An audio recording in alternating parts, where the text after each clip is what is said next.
Okay, so let me get this straight. You saw, you had seen a rheumatologist. Who was that? For 7 years. You were diagnosed with arthritis. Dr. went to the VA. Then took over. She did a couple x-rays, says you don't have arthritis.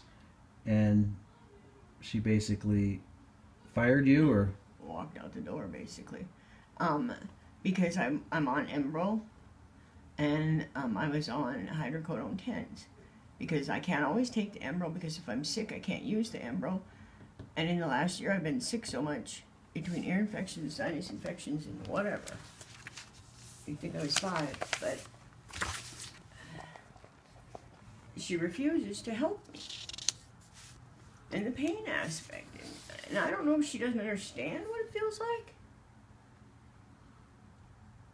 Into a friend's van, and you know how those minivans, they have like a 2-seater for the second seat. Well, I climbed in there and I tore all the muscles in my back because I couldn't lift myself up. Yeah. So, and the pain specialist, they went in. Do you have an appointment with him? Or? I did have an appointment with him, and I canceled it because you couldn't he get out wants of the to car. put shots in my back. He said it has nothing to do with your hips right now. Well, what's he putting shots in my back for? I don't understand this guy, okay? I don't know what he's doing. He just throws it at you and kicks you out. And injecting things into my back makes me extremely nervous. Good. It should. I mean, a friend of mine can't feel his hands anymore because he was, injected into him or whatever.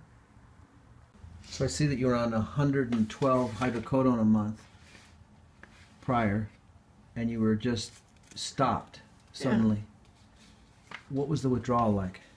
It was terrible. It was, I don't know, lightheadedness, sick to my stomach, had the runs, couldn't sleep, like 3-4 days. It just... How long did you have all that? At least 4 days, 5 days.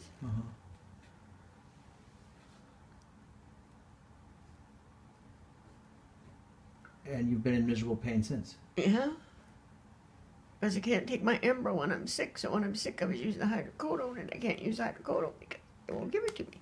Yeah. I mean, I understand there's drug addicts out there, and I understand that, but I didn't put myself on these meds. No, you didn't. It's ridiculous. And I just, I talked to Dr. Beatty, and he said, no. I said, so when you leave, everything's going to be fine. They'll still help me out until I go see the pain doctor. He said, yep. I saw her once, and she said, nope.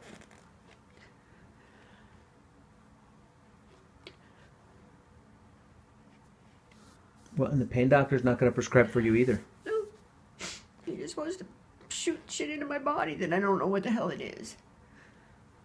Yeah, don't let him. And doesn't explain it. Jesus. Told me that she would put me on Celebrex. She wrote me a script for Celebrex. So I went home and I looked, because I always double check my medications because I'm on so many different. And the Celebrex side effects are heart attacks and internal bleeding. Last year I was transported by St. Pete's Hospital to Great Falls for internal bleeding. I was there 4 days.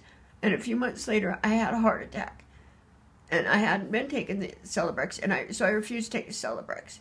And I told her that I wasn't going to take it, and she said that's all she could do for me.